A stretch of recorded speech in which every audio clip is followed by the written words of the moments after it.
ابو ہریرہ رضی اللہ تعالیٰ عنہ ارشاد فرماتے ہیں کہ قال رسول اللہ صلی اللہ علیہ وسلم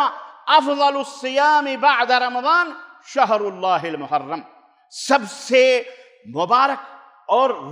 افضل الصیام رمضان کے بعد، ماہ رمضان کے بعد سب سے مبارک اور سب سے بابرکت مہینہ جو ہے روزوں والا، وہ کون سا مہینہ ہے؟ شہر اللہ المحرم، اللہ کا مہینہ جسے محرم کہا جاتا ہے۔ تو آپ جس مہینے میں سانس لے رہے ہیں یہ اللہ کا مہینہ ہے، حرمتوں والا مہینہ ہے، بابرکت مہینہ ہے۔ وَأَفْضَلُ الصَّلَاةِ بَعْدَ الْفَرِيضَةِ صَلَاةُ اللَّيْلِ، اور فرض نمازوں کے بعد سب سے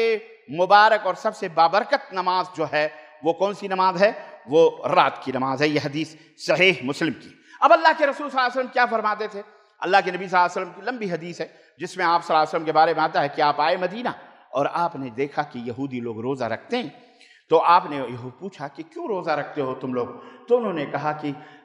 ہم اس لیے روزہ رکھتے ہیں کہ حضرت موسیٰ علیہ السلام کو اللہ تبارک و تعالیٰ نے اور بنی اسرائیل کو اللہ تعالیٰ نے فرعون اور اس کی فوج سے محرم کی 10ویں تاریخ کو نجات عطا فرمایا تھا، تو ہم 10ویں محرم کا عاشورے کا روزہ اس کی وجہ سے رکھتے ہیں۔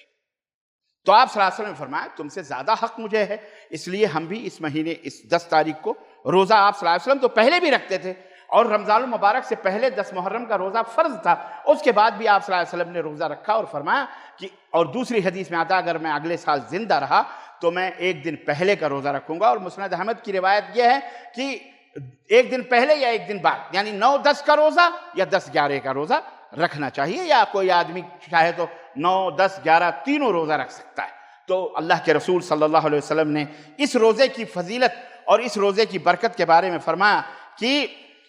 صیام یوم عاشورہ احتسب علی اللہ ان یکفر السنۃ التي قبلہ، مجھے اللہ کی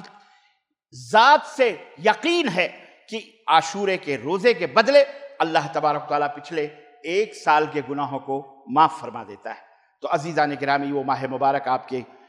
دروازے پہ دستک دے چکا ہے، آپ اس ماہ مبارک میں داخل ہو چکے ہیں، عاشورے کا روزہ بھی قریب ہے، اور 10 محرم کو عاشورہ آپ کو پتہ ہے، تو اس سے پہلے ایک دن روزہ رکھیں 9-10 کو، یا 10 اور 11 کو، یا تینوں روزے آپ رکھ سکتے ہیں، آپ کے لیے جائز اور حلال ہے۔